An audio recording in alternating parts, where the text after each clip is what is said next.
আজকে অনেকগুলো ইম্পোর্টেন্ট খবর আছে। ইম্পোর্টেন্ট মানে বড় খবর আছে। আসেন ১ম খবরটি কি? আমি সন্ধ্যায় আপনাদের যে খবরটি দিয়েছিলাম রাত ৮ টার দিকে সেটায় বলেছিলাম যে ইরান যেকোনো সময় হরমুজে আমেরিকাকে আমেরিকার উপর স্ট্রাইক চালাতে পারে। এখন যে খবরটি আসছে ইরান প্রিঅ্যাক্টিভ অ্যাটাকের জন্য মুস্তাফা কামালের পক্ষ থেকে গ্রিন সিগন্যাল পেয়ে গেছে। অর্থাৎ ইরান যেকোনো সময় আমেরিকার উপর আর অপেক্ষা করবে না। এতদিন ইরান সবসময় বলত যে তারা শান্তি চায়, তারা যুদ্ধ চায় না, কিন্তু তাদের উপর আগ্রাসন চালায় দখলদার শক্তি। কিন্তু হরমুজ প্রণালীতে মার্কিন যুক্তরাষ্ট্রের বাড়াবাড়ি চরম লেভেলে পৌঁছানোর কারণে ইরান এবার বিরক্ত হয়ে এমন বিরক্ত হয়েছে যে তাদের সর্বোচ্চ নেতা মুস্তফা খামেনির পক্ষ থেকে অনুমোদন চলে এসছে ইরান যে কোনো সময় হরমুজ প্রণালীতে মার্কিন ওয়ারশিপকে টার্গেট করে স্ট্রাইক চালাবে। এটি হলো এই কিছুক্ষণ আগের আপডেট খবর এবং বলা হয়েছে ইরানের পক্ষ থেকে বলা হয়েছে যদি আমেরিকা হরমুজ ত্যাগ না করে তাহলে তাদের সাগরে ডুবিয়ে দেয়া হবে এবং ইরানের মিসাইল এবং ড্রোন বাহিনীগুলো যারা এগুলোকে শত্রুর বিরুদ্ধে ব্যবহার করে তারা সর্বোচ্চ প্রস্তুতি নিয়ে কাজ শুরু করে দিয়েছে। তার মানে শান্তি চুক্তির অবসান ঘটছে, আবারও অশান্তির দিকে পৃথিবী হাঁটতে শুরু করেছে। এই গুরুত্বপূর্ণ খবরটি আপনাদের শুরুতে দিলাম এই কারণেই যে হয়তোবা লাইফটি চলাকালীন অথবা শেষ হওয়ার পর অথবা ২-১ দিনের মধ্যে আমরা হরমুজ প্রণালীতে দুটো দেশের একটা ভয়ঙ্কর যুদ্ধ দেখতে যাচ্ছি। আমেরিকা তার সকল প্রস্তুতি নিচ্ছে। একদিকে পুরো আরব রাষ্ট্রে তাদের যুদ্ধ জাহাজ বৃদ্ধি করছে, পাশাপাশি হরমুজ প্রণালীতে একটার পর একটা ওয়ারশিপ আসছে, প্রচুর কমান্ডো মেরিন সেনা সেখানে জড়ো হচ্ছে। অন্যদিকে ইরান হরমুজকে কেন্দ্র করে পুরো হরমুজের স্ট্র্যাটেজিক পয়েন্টগুলোতে গুরুত্বপূর্ণ স্থানগুলোতে মাইন পুঁতেছে এবং সব আধুনিক মাইন পুঁতেছে। পাশাপাশি মার্কিন ওয়াটার ড্রোনকেও ইরান ধ্বংস করে দিয়েছে যাতে এই ড্রোনগুলো এই মাইনগুলোকে ধ্বংস করতে না পারে ইরান। অর্থাৎ ইরানের মাইন যেখানে পুঁতে রেখেছে আমেরিকার ড্রোন, ওয়াটার ড্রোনগুলো এখান থেকে মাইনগুলোকে ধ্বংসের কাজ করছিল। তো ইরানের বাহিনীগুলো বা ইরানের তো মেরিন না, ইরানের নেভি আমেরিকার সেই ড্রোনগুলোকে ধ্বংস করে দিয়েছে। তো এখন পর্যন্ত হরমুজের পুরো দখলটা আছে ইরানের হাতে এবং আজকে খুব ইম্পর্টেন্ট একটি তথ্য আসছে মার্কিন যুক্তরাষ্ট্রের একজন বিশেষজ্ঞ প্রফেসর এবং মার্কিন এস্টাবলিশমেন্টের লোক যাকে বলা হয়, মার্কিন সেনাবাহিনীর লোক বলা হয়, মার্কিন রাজনৈতিক স্ট্র্যাটেজি নিয়ে যিনি খুব গবেষণামূলক কথা বলেন বা তার বক্তব্যকে গুরুত্বের সাথে প্রচার করা হয়। তিনি টেলিভিশন ইন্টারভিউতে বলেছেন, তাকে প্রশ্ন করা হলো আমেরিকা কি হরমুজে বিজয় লাভ করছে বা করবে? সেই মার্কিন প্রফেসর স্পষ্ট করে বলেছে হরমুজ ইরানের দখলই থাকবে এবং এই হরমুজ প্রণালী আমেরিকা তার ভুল সিদ্ধান্তের জন্য ইরানের হাতে তুলে দিয়ে আসছে। অর্থাৎ এই হরমুজ এতদিন ইরানের দখলে থাকলেও কার্যত দখলে ছিল না। এই যুদ্ধটা আমেরিকাকে এতটা বেকায়দায় ফেলেছে বা এই যুদ্ধটা আমেরিকার জন্য এতটা বোকামি হয়েছে যে হরমুজ প্রণালী এখন পুরোটা ইরানের নিয়ন্ত্রণে রয়েছে। পাশাপাশি রেড সি বা বাবুল মান্দাব এখন ইরানের দখলে চলে যাবে হুতিদের কারণে। কারণ হুতিরা ঘোষণা দিয়েছে তারা বাবুল মান্দাব বন্ধ করতে যাচ্ছে।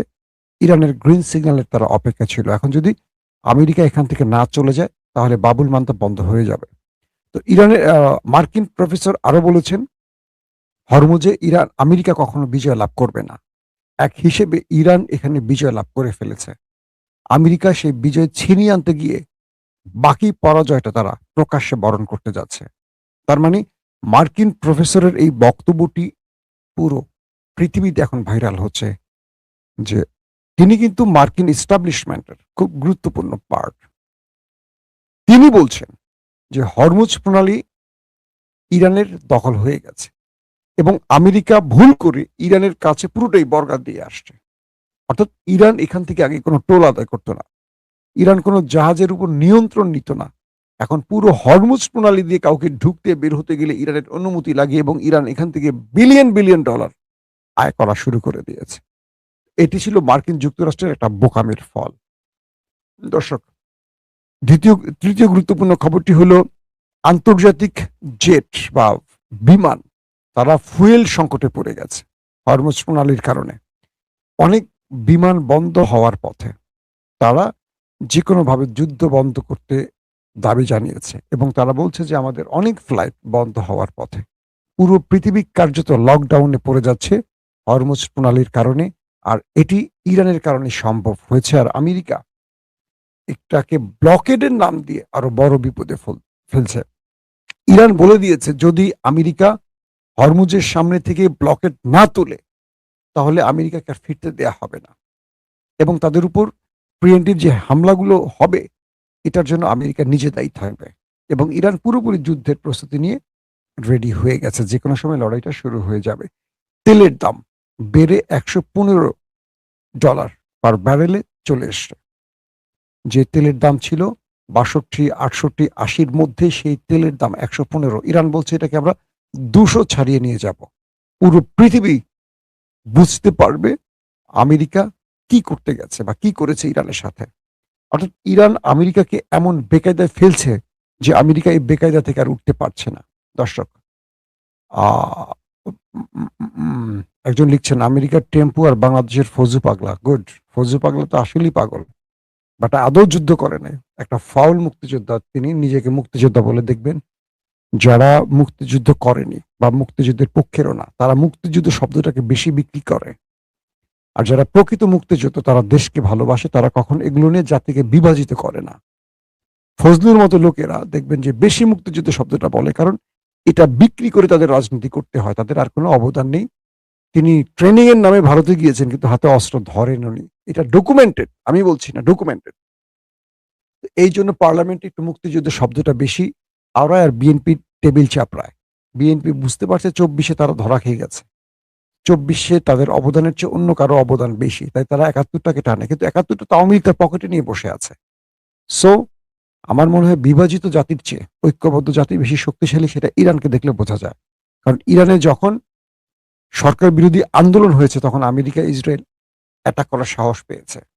যখন ইরান ঐক্যবদ্ধ হয়ে গেছে তখন আমেরিকা কিন্তু যুদ্ধবিরতি করে কেটে পড়েছে। দর্শক, আসি নেক্সট। উত্তর কোরিয়া দ্রুত তাদের অস্ত্র বৃদ্ধি করছে।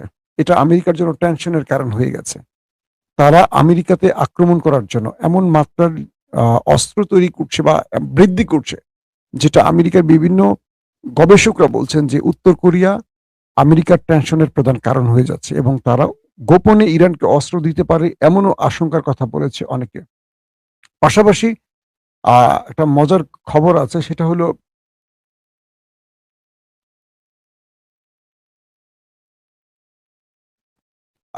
মার্কিন যুক্তরাষ্ট্রের একটি গণমাধ্যম দাবি করেছে যে ট্রাম্প যুদ্ধ পরিস্থিতি যা জানেন সঠিক জানেন না, তাকে যুদ্ধের ব্যাপারে অনেক তথ্য গোপন করা হয়। অর্থাৎ ট্রাম্প যুদ্ধের মূল চিত্রটা দেখতে পাচ্ছেন না, তাকে বলা হচ্ছে একটা কিন্তু বাস্তবে ঘটছে আরেকটা, যে কারণে মার্কিন সেনারা মার খাচ্ছে এবং মার্কিন শক্তি পরাজয়ের মুখে পড়ছে। বলা হচ্ছে যে ইরান যে কাজগুলো করছে, আমেরিকার জনগণ মার্কিন প্রেসিডেন্টের মুখ থেকে ভিন্নটা শুনছে, কিন্তু বাস্তব চিত্রটা হচ্ছে আমেরিকা ইরানের কাছে অনেক বড় পরাজয় ইতিমধ্যে বরণ করে ফেলেছে। তাই ইরান আমেরিকাকে আর ছাড় দিতে চাচ্ছে না, উল্টো আমেরিকাকে তার গ্রিপে আটকে রাখার চেষ্টা করছে। দর্শক, আরেকটি ইম্পর্টেন্ট খবর হলো ব্রিটেনের রাজা চার্লস, তিনি আমেরিকা সফরে গেছেন। খুব ইন্টারেস্টিং একটি খবর, খুব মজা পাবেন, আপনার হাসার সুযোগ পাবেন। তো তিনি মার্কিন প্রেসিডেন্ট ডোনাল্ড ট্রাম্পের সাথে বৈঠকে বসছে।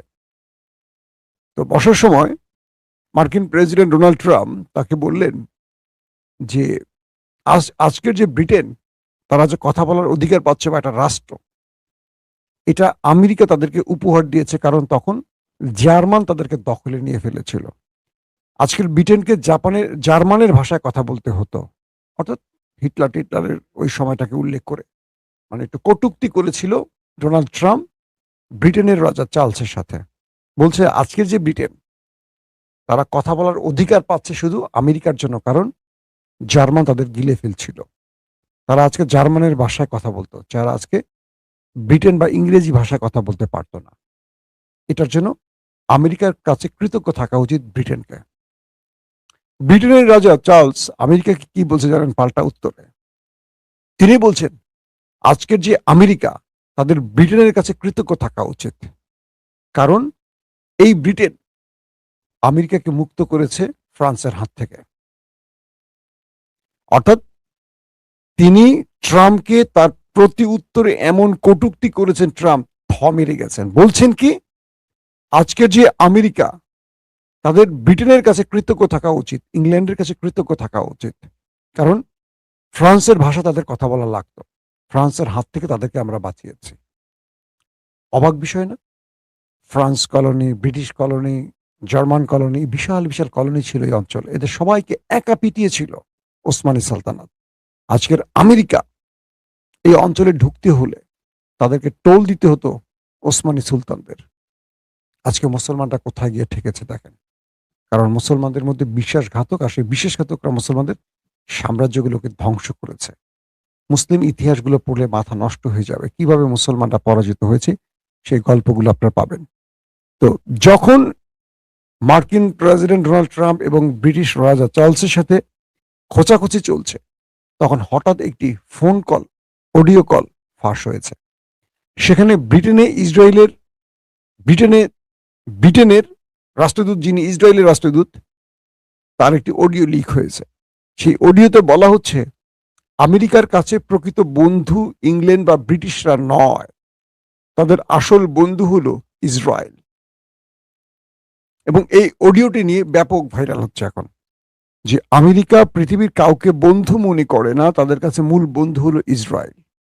এই খবরটি যখন ফ্ল্যাশ হচ্ছে তখন শোনা গেছে ইসরায়েলের প্রধানমন্ত্রী নেতানিয়াহু আমেরিকা সফরের উদ্দেশ্যে রওনা হয়েছেন।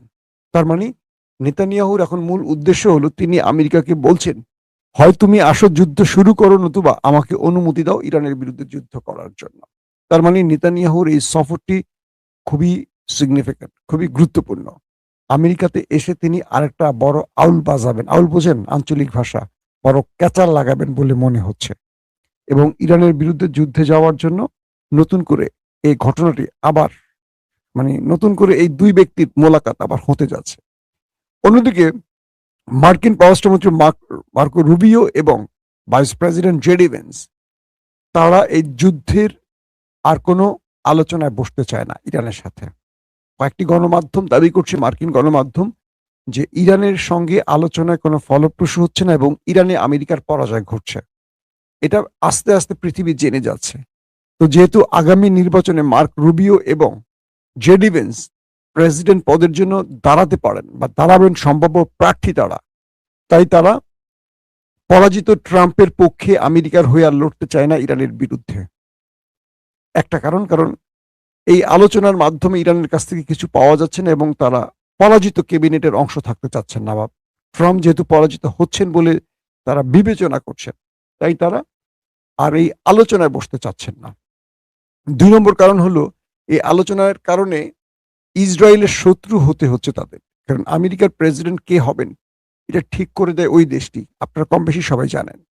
তো মার্ক রুবিও এবং জেডি ভেন্স তারা ইরানের সাথে আর আলোচনায় বসতে রাজি নন, এমন তথ্য দিয়েছে মার্কিন গণমাধ্যম। দর্শক, লাস্ট আরো কয়েকটি খবর আছে যে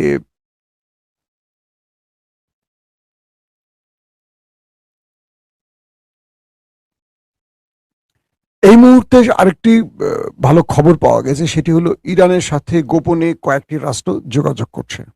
তারা আমেরিকার বিরুদ্ধে দাঁড়িয়ে ইরানকে সমর্থন দিতে চাইছে। যখন ইরান আমেরিকার উপর যে কোনো সময় স্ট্রাইক শুরু করতে পারে, আগে তো ইরান করতো না, আগে আমেরিকা করতো, এখন ইরান নিজেই করতে পারে। তাই তারা বলছে যে আমরা ইরানের সাথে আলোচনা করতে চাই। যারা একসময় ইরানের নাম শুনতে পারতো না, ইরানের শত্রুতা করত, এখন তারা তেলের সংকটে পড়ে তারা এখন ইরানের কাছে আসছে এবং তারা গোপনে আমেরিকার বিরুদ্ধে দাঁড়িয়ে তারা ইরানের পক্ষে দাঁড়াতে চাচ্ছে। এবং তারা বলছে যে আমরা আমেরিকার পাশ থেকে চলে আসতে চাই, ইরান যদি আমাদেরকে বুকে টেনে নেয়। পাশাপাশি আরব রাষ্ট্রের মধ্যেও কিন্তু দ্বন্দ্ব শুরু হয়ে গেছে এমবিএস এর মধ্যে। এবং এটা প্রকট হচ্ছে আমেরিকা কোনোভাবেই গালফ কান্ট্রিজে টিকে থাকতে পারবে কিনা, এটা নিয়ে সংকট তৈরি হয়েছে।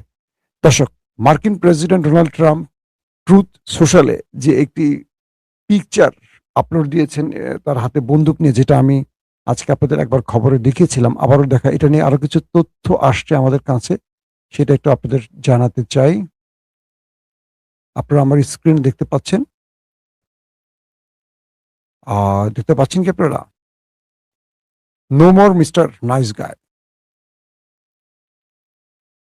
ট্রাম্প এই বক্তব্যটি দেখিয়ে বুঝিয়েছেন, সেটা তার ক্যাপশনও লিখে দিয়েছেন ট্রুথ সোশ্যালে। তিনি বলছেন, আমি এতটা ভালো থাকবো না। হ্যাঁ, আমি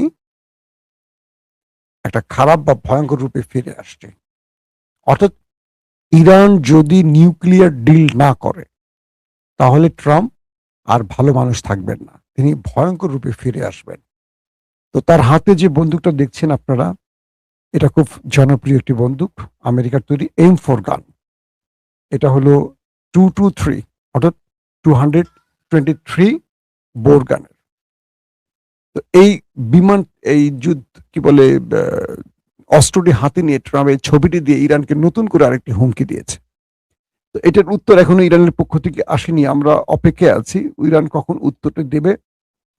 তবে আমরা আশা করব আমেরিকার প্রেসিডেন্ট ডোনাল্ড ট্রাম্প বাস্তব দৃশ্যটা বুঝবেন, যেটা মার্কিন গণমাধ্যমে এসছে। তাকে সত্য লুকানো হচ্ছে, তার কাছ থেকে সত্য লুকানো হচ্ছে, বাস্তব চিত্র তিনি দেখবেন। তিনি যে নতুন করে আরেকটি যুদ্ধের জন্য প্রস্তুতি নিচ্ছেন, এটা পৃথিবীকে একটা অনিশ্চিত ভবিষ্যতের দিকে নিয়ে যাবে। তেলের দাম যে পরিমাণ বাড়ছে, ইরান যখন ঘোষণা দিয়েছে তারা ইরান আমেরিকার উপর যে কোনো সময় স্ট্রাইক শুরু করতে পারে, তখনই তেলের দাম 115 টাকা, $15 চলে গেছে। তার মানে আমাদের দেশের জন্য, আমাদের এই দরিদ্র দেশগুলোর জন্য ভয়ঙ্কর বিপদ। এবং ইউরোপ থেকে একের পর এক স্টেটমেন্ট আসছে, ইউরোপ বলে দিচ্ছে আগামী সময় আমাদের জন্য খুব ভয়ঙ্কর সময় আসছে ট্রাম্পের কারণে। কারণ পুরো পৃথিবী তেলের সংকটে পড়ে যাচ্ছে। তো এই অবস্থায় শেষ পর্যন্ত যদি এই যুদ্ধটা বন্ধ না হয়, ট্রাম্প যদি আরো পাগলামি করে, আর নেতানিয়াহু তো এখন আমেরিকা সফরে আসছেন, যদি এই পাগলামির মাত্রা আরো বাড়ে, আল্লাহ জানে আমাদের পৃথিবীর ভবিষ্যৎ কোথা গিয়ে ঠেকবে। আর যে কোনো সময় যদি হরমুজ প্রণালীতে ইরান অ্যাটাক চালিয়ে বসে, স্ট্রাইক চালিয়ে বসে আমেরিকার উপর, তাহলে এটা একটা ভয়ঙ্কর যুদ্ধের দিকে যাচ্ছে, এটা আমরা কনফার্ম। শেষ সময় আবারও বলবো, আমরা যুদ্ধ চাই না, আমরা শান্তির পক্ষে। কারণ এই যুদ্ধ আমাদের কিছু দিতে পারবে না। আমেরিকার উচিত হরমুজ ব্লকেট করে দিয়ে চলে যাওয়া। ইরান তার ন্যায্য অধিকার ফিরে পাবে, পৃথিবীবাসী এটাই চাচ্ছে। আবার ইসরায়েলের দাবি অনুযায়ী যদি আমেরিকা এই যুদ্ধে আবার জড়িয়ে পড়ে, এটা আমাদের সামনের দিনগুলো খুবই বিপজ্জনক হবে। বলা যাচ্ছে, মার্কিন গণমাধ্যমগুলি তো বলে দিচ্ছে স্পষ্ট করে যে আসতের সময়টা খুব ভয়ঙ্কর হচ্ছে। ডোনাল্ড ট্রাম্প পৃথিবীকে একটা বিপর্যয়ের দিকে নিয়ে যাচ্ছে। মার্কিন গণমাধ্যম বলছে, Wall Street journal, new York time, বড় বড় গণমাধ্যমগুলো এখন জরিপ চালাচ্ছে, ট্রাম্পের জনপ্রিয়তা নিচের দিকে যাচ্ছে। মধ্যবর্তী নির্বাচন ট্রাম্প পরাজয়ের মুখে কনফার্ম। তারপরও তিনি ইসরায়েলকে খুশি করার জন্য একটার পর একটা বিপদ তার ঘাড়ে নিচ্ছে। এটা পৃথিবীকে কোন দিকে নিচ্ছে, এটা এখনো মানে আমেরিকার প্রেসিডেন্ট ছাড়া সবাই বুঝতে পারছে। প্রত্যেকে ভালো থাকবেন। আল্লাহ হাফেজ।